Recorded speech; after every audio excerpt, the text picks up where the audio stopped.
안녕하세요. 10분 성경의 보통 목사입니다. 오늘은 창세기 11장으로 한 장 묵상을 나누겠습니다.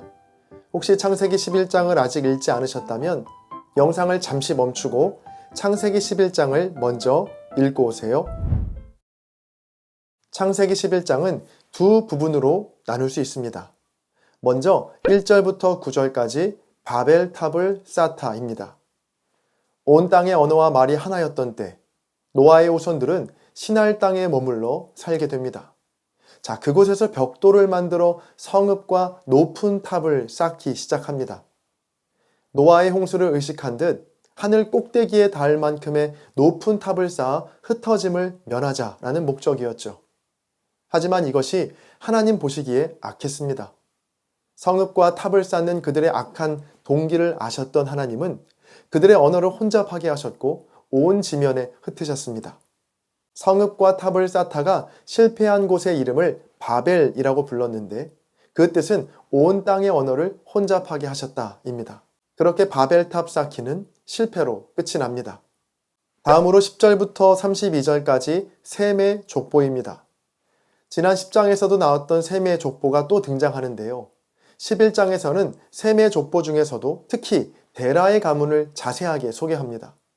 데라는 세 아들 중 하나는 갈대아 우르에서 먼저 죽고 아브라함을 데리고 갈대아 우르를 떠나 가나안 땅을 향해 가죠. 자, 그러나 가는 도중에 하란이라는 곳에 머물게 되었고 데라의 나이 205세 때 데라가 하란에서 죽게 되었다라는 것으로 창세기 11장의 말씀은 끝이 납니다. 언뜻 보면 바벨탑에 대한 하나님의 대응이 조금은 과해 보이기도 하죠. 탑을 쌓는 것이 뭐 그렇게 악한 일이길래 하나님은 언어를 혼잡하게 하시면서까지 바벨탑 쌓기를 중단시키셨던 걸까요? 사실 창세기 11장에 나오는 바벨탑 쌓기는 이번이 처음이 아니었는데요. 바벨탑은 지난 창세기 4장에 나오는 에녹성과 비슷한 점이 많습니다.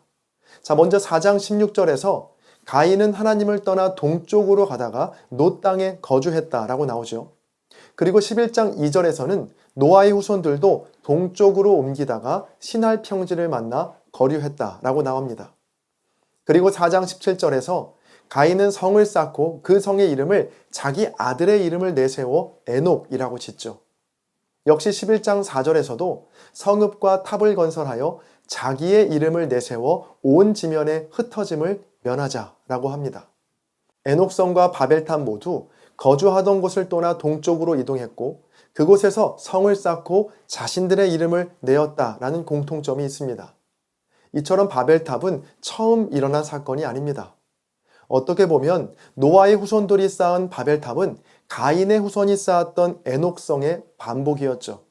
자, 그렇다면 이런 질문이 듭니다.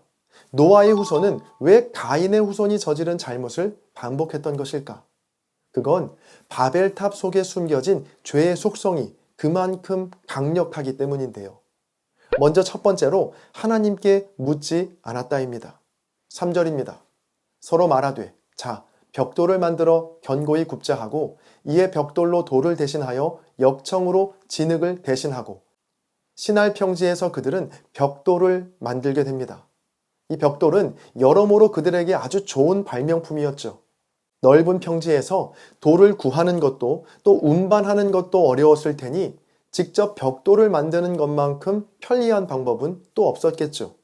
자, 그런데 문제는 벽돌을 만들고 굽고 성읍과 탑을 건설하는 과정 속에서 하나님이 빠져 있었다는 겁니다. 3절에도 서로 말하되 또 4절에도 또 말하되 라고만 되어 있죠.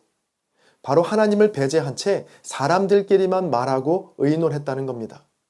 자, 그들의 생각이 어디까지 닿았냐면 하늘 꼭대기까지 탑을 건설하여 흩어짐을 면하자라는 것이었습니다. 이런 생각 속에는 자신들의 힘으로 하나님의 심판을 피해보겠다는 오만함이 담겨 있는데요. 다시 홍수 심판이 임하더라도 아라랏산 꼭대기보다 더 높은 탑을 쌓아 그곳에서 심판을 피해보겠다는 생각이었죠. 자, 그러나 이런 생각은 무지개를 통해 더 이상 물로 심판하지 않겠다는 하나님의 약속을 불신하는 매우 오만한 발상에 불과합니다. 여러분, 인생을 살면서 시날 평지에서 만난 벽돌과 같이 아무리 좋은 기회를 만난다고 해도 그 기회를 두고 하나님께 기도하지 않고 묻지 않으면 우리가 만들 수 있는 거라곤 바벨탑밖에는 없습니다. 모든 상황 속에서 가장 먼저 하나님께 묻고 주님의 뜻을 구하는 여러분 되시기를 바랍니다. 두 번째로 하나님을 높이지 않았다입니다. 4절입니다.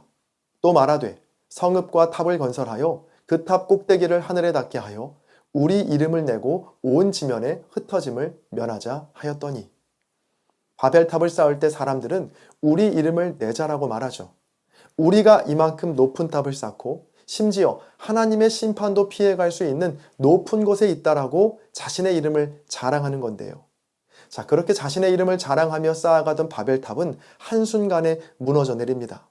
자, 자신의 이름을 자랑하는 것, 이것도 역시 어디에서 많이 보았던 패턴 아닌가요? 지난 창세기 4장에서 가인의 후손과 셋의 후손의 결정적 차이가 바로 누구의 이름을 자랑하는가였는데요.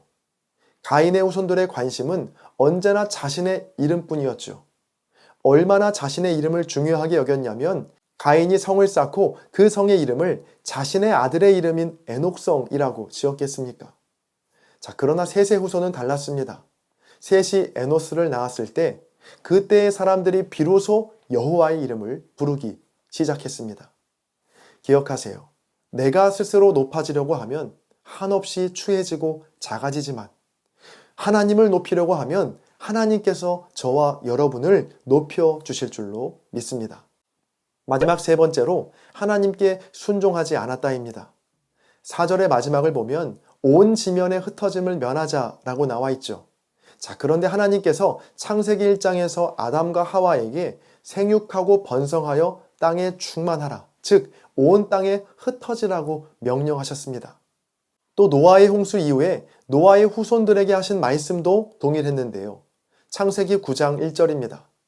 하나님이 노아와 그 아들들에게 복을 주시며 그들에게 이르시되 생육하고 번성하여 땅에 충만하라. 아멘. 분명히 하나님께서는 한 곳에 모여 살지 말고 온 땅에 충만하도록, 즉 흩어지도록 명령하셨습니다. 그러나 노아의 후손들은 그 명령을 무시했죠. 인간에게는 안전한 곳에 안주하고자 하는 습성이 있습니다. 사람과의 관계도 그렇고 하는 일도 그렇고 모든 면에서 모험을 싫어하죠. 늘 만나던 익숙한 사람과만 만나려고 하고 새로운 일에 도전하기보다는 지금 하는 일에 안주하려고 합니다. 여러분, 흩어지는 것을 두려워하지 마십시오. 주님께서 우리를 낯선 곳으로 흩으실 때, 또 새로운 일을 맡기실 때 그 흩어짐을 통하여 더 부요하게 하시고 더 풍성하게 하실 주님을 기대하시기를 바랍니다. 아무리 좋은 자원이 내게 있어도, 그래서 내가 이 세상에서 잘 나가고 승승장구하는 것처럼 보여도 그 삶이 바벨탑이 될 수 있다는 사실을 기억하세요. 늘 우리가 점검해야 할 것은 지금 내가 얼마나 높이 올라와 있나, 내가 얼마나 멋지고 화려하게 살고 있나가 아닙니다. 나는 지금 하나님께 물으며 살고 있나? 내 이름보다 하나님의 이름을 더 높이고 있나? 또 내 생각보다 하나님의 말씀에 순종하고 있나?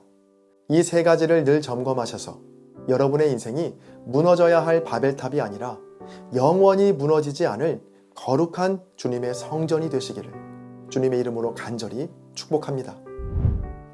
지금은 댓글 작성 시간입니다.